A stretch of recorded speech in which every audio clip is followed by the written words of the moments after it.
Well was an ugly, useless poor child, who accidentally awakened the galactic god's powers to erase the existence of humanity, but kept hiding his abilities to appear ordinary. His family were the brokies Andrew Tate warned you about, as his only meals were a piece of bread with rotten soup. And although their entertainment was counting the shit stains on their disgusting walls, he was glad that he finally had a family, because in his previous life, he never had anyone to come home to, and even though he was able to cook any meal he wanted, the loneliness kept eating away at him, until he choked on his meat and died from the depression. So when all his brothers abandoned him for being the ugliest piece of shit, he spent the rest of his life reading the ancient texts, until he found a mysterious ball that could measure his magical aptitude. But when he decided to try using his powers, the orb glowed with a shimmering light, and a man sensed his magical energy from the enchanted forest. However, Will began searching through the library for a guidebook.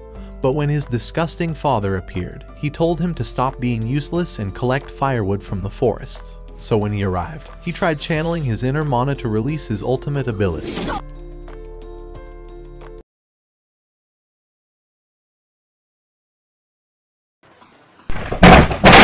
With his attempts having flopped harder than his pathetic face, the man appeared before his eyes.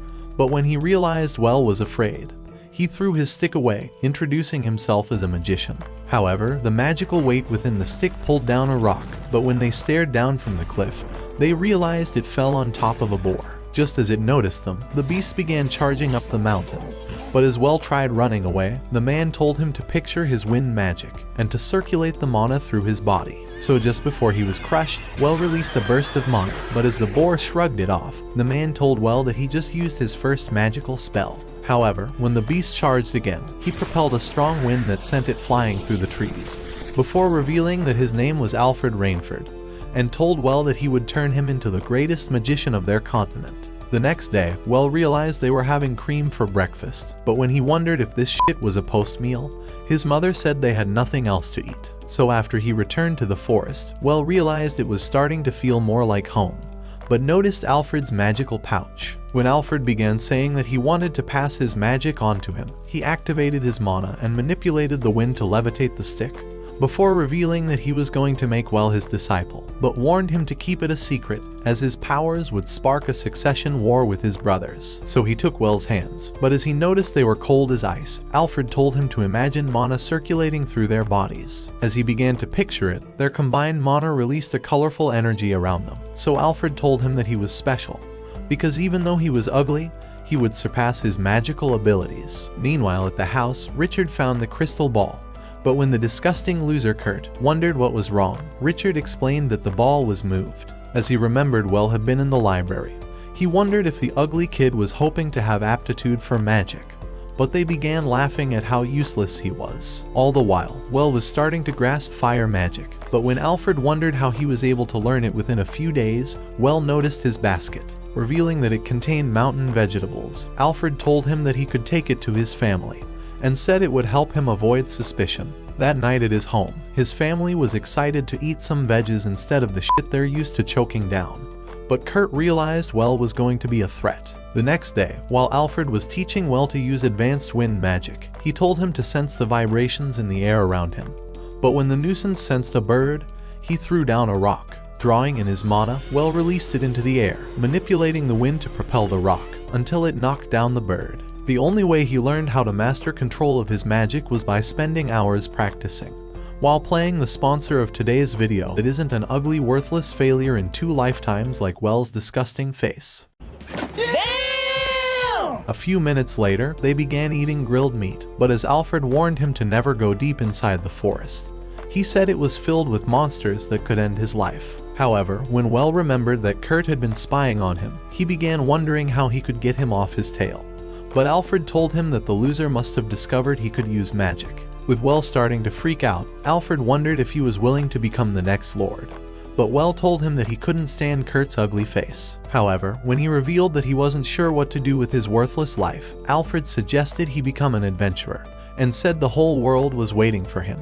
At that moment, darkness began consuming his body, but he managed to hold himself together, hoping to finish what he had started. That night, after Well told his family that he wanted to become an adventurer, he explained that he wished to enroll at the academy after he turned 12. But even though the ugly bastard was happy to hear this, Richard told him that they were too broke to afford it. However, the following day, Alfred told him that he could work as an adventurer in Breitberg, explaining that children were hired as adventurers by merchant guilds, but said he needed to master traveling magic. Wanting to show off, Alfred activated his mana and took off towards the skies, rising high until he was beyond the clouds, and told Well that this was the world awaiting him.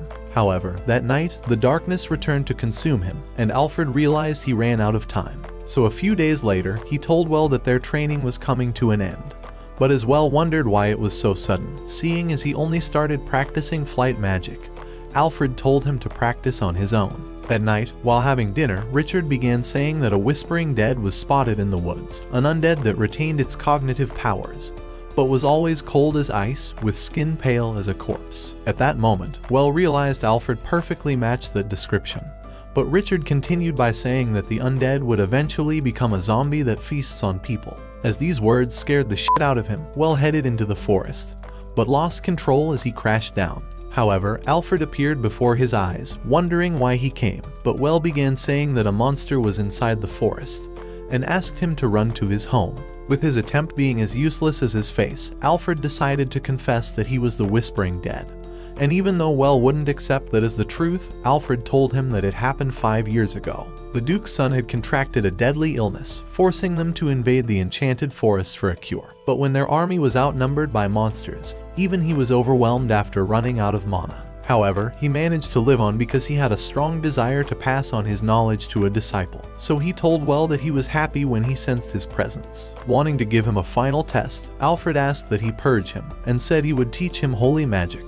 This holy magic was the only spell that could purge a whispering dead, so as he showed him the darkness that was consuming his body, he explained that he couldn't continue to preserve himself. Before he would become a zombie, he told Well to replicate his life force using mana, but as he began releasing his magical powers, the darkness overwhelmed Alfred. However, he told Well to increase his essence, but when he was afraid of erasing his master's existence, Alfred told him to remember everything he'd learned. As the memories flashed through their minds, Alfred asked him to put him out of his misery, so as Well decided on what to do. He thanked his master for everything. 次は僕が師匠の不安を。ありがとう、ベル。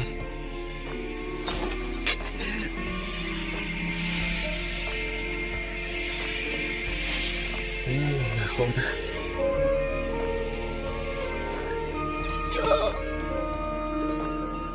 また100年後くらいにあの世で会おう。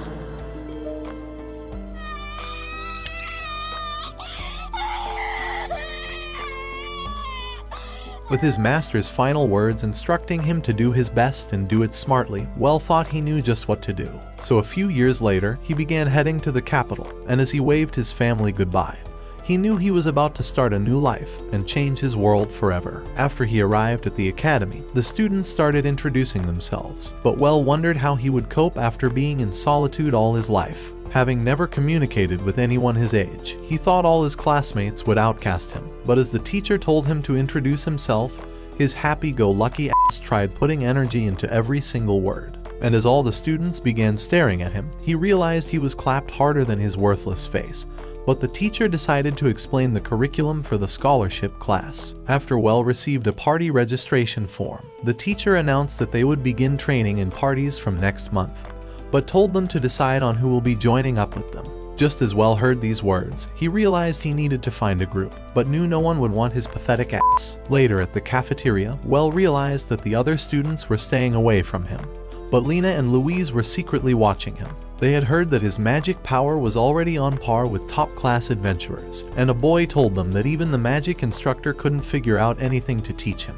However, he thought they would be set for life if they could form a party with him, since they could remain together even after leaving the academy. At the same time, the other students began eyeing Well, so the boy proposed forming a group with him. He thought Well was appraising them and trying to decide if they were worthy of him, and just as the brain-dead chicks believed his words, he managed to persuade them to join his group. After they agreed, the boy introduced himself as Erwin, but Well was still trying to muster courage. As an ugly kid tried to shoot his shot at Louise and Lena, he told them that even though he looked small, His axe was big enough for both of them. However, he was convinced that his group would win well over and recognize them as the Axe Trio, but Well wondered why everyone was having fun without him. A few days later, while the students were exchanging their game for cash at the guild, Lena, Louise, and Erwin were proud of their catch. However, when Well arrived, he extracted several beasts from his magic bag. And as the blue-haired wannabe ninja realized they were hopeless at impressing Well, he announced that he was giving up, as he thought Well was living in a whole different world. At the same time, the others decided to leave, so when Well tried suggesting they all grab something to eat, he realized the place was empty. The following day, Erwin, Louise, and Lena headed deep into the forest in search of game. But as Lena began sensing the presence of beasts, large wolves appeared from the bushes. Immediately, they readied their weapons, but Well was scouting the forest from a cliff and soon realized they were in danger. Realizing they were his useless classmates, Well thought this was his chance to make them his friends, so as he activated his flying spell, he took off towards the forest. Meanwhile, Lena and the others were fending off the wolves, but as they realized they were outnumbered, Erwin saved Louise from an attack, but injured his shoulder protecting her. Just as the wolves attacked at the same time, Well summoned large rocks to repel them, and they saw him floating mid-air. After they returned to the academy, they apologized for being a nuisance, and Erwin revealed that they were trying to get him to recognize them. As Louise concluded that they were definitely not in his league, she told him that they were giving up on forming a party with him.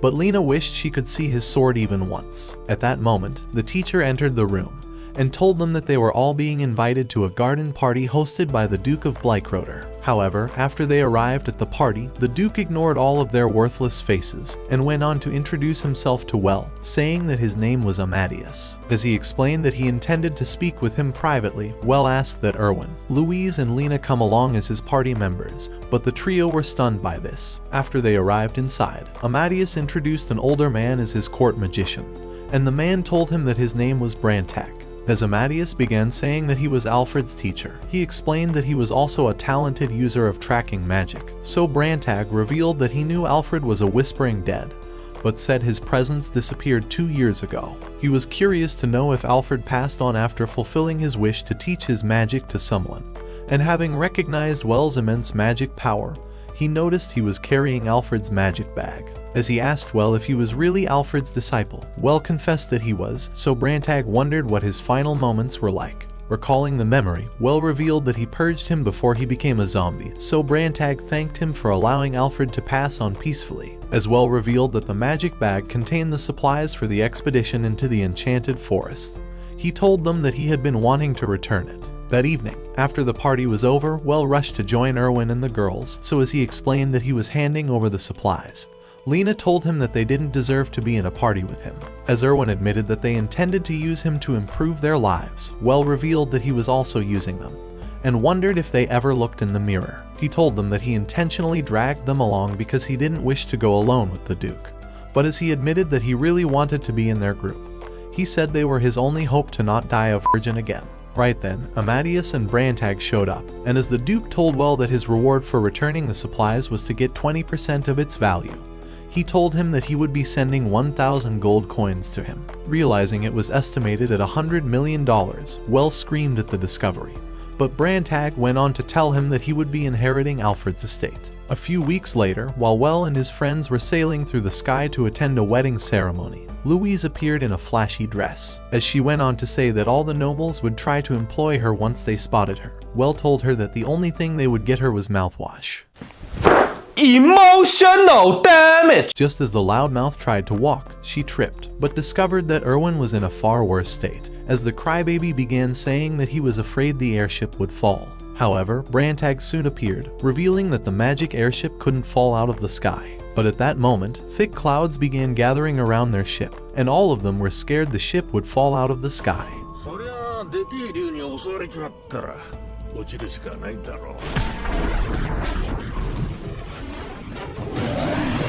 Congratulations, you played yourself. When Brantag revealed that he couldn't beat it, he explained that it was an undead, and said it could only be killed by purging it with holy magic. However, he couldn't use holy magic, But when the crew began growing restless, he told them that there was another mage on board, and Well soon realized he was referring to him. As he freaked out, he tried saying that he couldn't do it, but Brantag said that Alfred would have easily taken care of it. Somehow, these words gave him the confidence he needed, so as Well readied himself to head out, Brantag told him to purge the dragon immediately. Just as he flew outside, the dragon repelled him with thick mist that consumed the trees below, but Well realized that Brantag had cast a protective barrier over the ship. So as he drew in his magic, he directed his mana towards the dragon, but it nearly ended his life. As he decided to make another attempt, the dragon tried to eat him, but Well continued gathering his mana. So as he released it, his mana pushed through the thick mist, overwhelming the undead dragon. However, it managed to land a series of attacks, but as the mana consumed it, the bones began falling apart. As Brantag directed him to collect the bones into his bag, Well absorbed them, but soon spotted a huge gemstone. After it was over, all the passengers began to celebrate the victory, but a man with a fat-ass face appeared, saying that he watched from afar how Well defeated the dragon. His name was Eritirio, so as Brantag revealed that he was one of his partners from the time he was an adventurer. He explained that the buffoon was now the head of a huge merchant company in the capital. After they arrived at the capital the next day, Erwin suggested they enjoy the town before the wedding began. But when Brantag told them that he needed to attend to grown-up stuff, Eritirio realized he had intentionally left him in charge of the kids. Right then, an army of knights appeared before them. But as Erwin wondered if his bad luck had gotten them into trouble, the general acknowledged Well for slaying the undead dragon. As he revealed that the king was waiting to see him, Well soon discovered that the palace was huge. However, his friends decided to ditch him, and Louise hoped that his useless face wouldn't get them into trouble. Inside the palace, a man welcomed him as the slayer of the ancient dragon.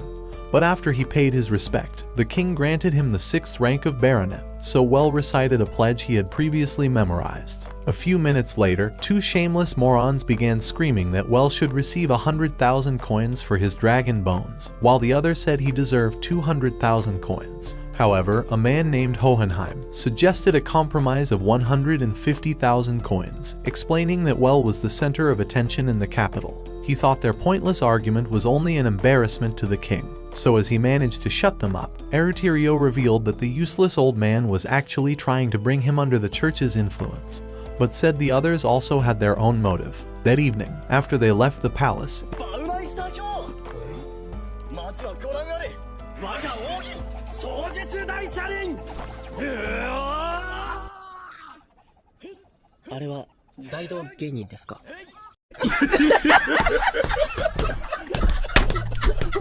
as Eritirio explained that he was trying to get him to hire him as a disciple, he reminded him that he was now a noble with a bright future, and revealed that the twin dragon medal he received had not been earned in 2 centuries. So just as the loser was taken away, Eritirio told Well to expect more losers like him around, and called it the price of fame. The following day, Well met up with his brothers, but when he noticed they weren't happy, Erich told him that they had not received the wedding gifts from their family, and Paul said they were about to have the worst wedding of the century. As Helmut revealed Kurt's letter, Well realized his family were still brokies, so he offered to pay for everything since he was now the top G. A few hours later, the wedding concluded, and Well was happy that they managed to get the wedding gifts. After the ceremony was over, Eritirio showed up with a comb kuji, and as the sight of it made Well excited, he realized it was something he had always wanted. So that night, he and his friends began trying to use it in fermenting miso, and Well used his magic to complete the process. So in the morning, when he made it as breakfast for everyone, they all loved the taste of it. A few days later, after Well arrived at Hohenheim's mansion for baptism, he decided to present him with a gift to express his gratitude for allowing him to partake in it. However, when a girl entered the room, Hohenheim introduced her as his granddaughter, so she revealed that her name was Elise. This was the first time Well ever saw her, so as he told her his ridiculously long name, he soon realized she possessed magic power, so Hohenheim revealed that she could use holy healing magic. With the power known for its rarity, Well told her that she was incredible, and wondered if she healed people in the church. As Hohenheim said that she did, he revealed that she was revered as the saint. When Hohenheim went on to say that he wanted her to be married like every other regular girl, Well began wondering if he could join her long list of suitors.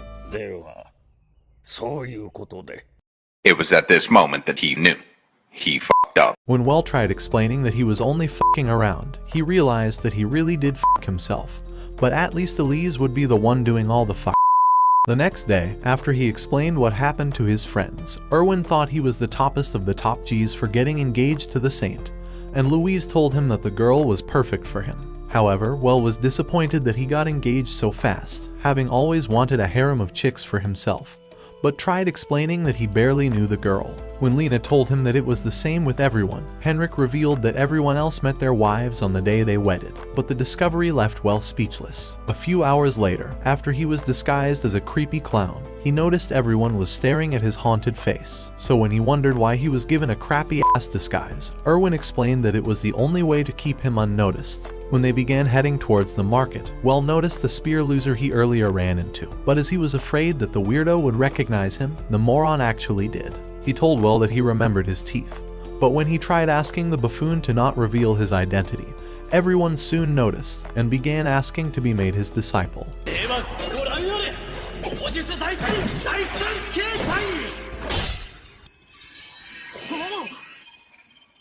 You're a victim. Back at the mansion, Henrik suggested that Well hire a disciple to turn down the other ass pains. So as Erwin offered himself up for the position, Well agreed without much thought. Later that day, he teleported to Hohenheim's mansion, but when he spotted the man inside, he managed to hide away. However, Elise found him hiding, but as she wondered why his creepy ass face was here, Well pulled her away. While they were on the roof, he told her that he wanted to talk with her and asked what she really thought about their sudden engagement. Elise told him that it was nice and said that every girl would be curious to know just how huge his Excalibur was. As she went on to say that his heroics were legendary, she told him that she was happy to be the wife of such a man, so Well was glad that his disgusting face wouldn't scare off the chick. That night, after Erwin revealed the news of being Well's disciple, the girls realized that the melon head had swooped up their opportunity, so when they tried saying that they wanted to become his assistant, Erwin told them to jump off a cliff. However, when Erich and his wife appeared, their lovey-dovey act gave Louise the perfect ideas she needed, so she told Lena that they could become Well's concubines. Just then, Well entered the house, so Louise suggested they commence their Operation Concubine Seduction.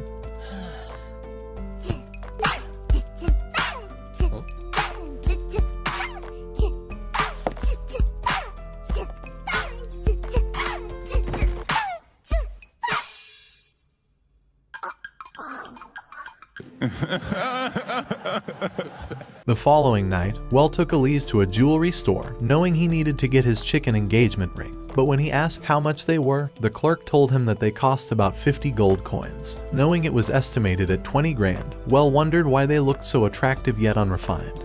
But as Elise began saying that he didn't have to buy her something expensive, Well told her not to worry about it. Just then, he noticed a glittering ring, and as he offered to take it, he wondered how much it was. So the clerk revealed that it was 300 gold coins. Realizing it was estimated at more than $100,000, Well knew it was only a matter of time before his ass went broke, but decided to buy it anyway. While they were returning to Hohenheim's mansion, Elise wondered if he bought the ring because it had a magic stone, explaining that it was capable of storing great magic power, but Well told her that he had no idea. He explained that he only chose it because it looked good on her, so as he revealed that he had been feeling the pressure of suddenly being called a hero, he told her that he wasn't even that brave. He could only wonder how she managed to cope with being called a saint, but as he remembered that the ring could store magic, he decided to give it a try. At that moment, it began glowing with a red light, and as it released a beam that revealed the solar system, Well thought it was incredible. The following week, while Erwin and the girls were having lunch, Elise showed up at the house, wondering if they could tell her what kind of man Well was. Meanwhile, Well was at the palace, and as the king asked if he could help them slay a dragon, he accepted without a thought. So as a knight began explaining the mission, he revealed that their destination was the territory of an ancient dragon. Hearing that, Brantag realized that their duty was to eliminate the dragon, so the knight revealed that only a magician could withstand a dragon's breath. When Well wondered how only 2 of them would take on a dragon, Brock burst into the palace, and Brantag realized he was the 3rd magician.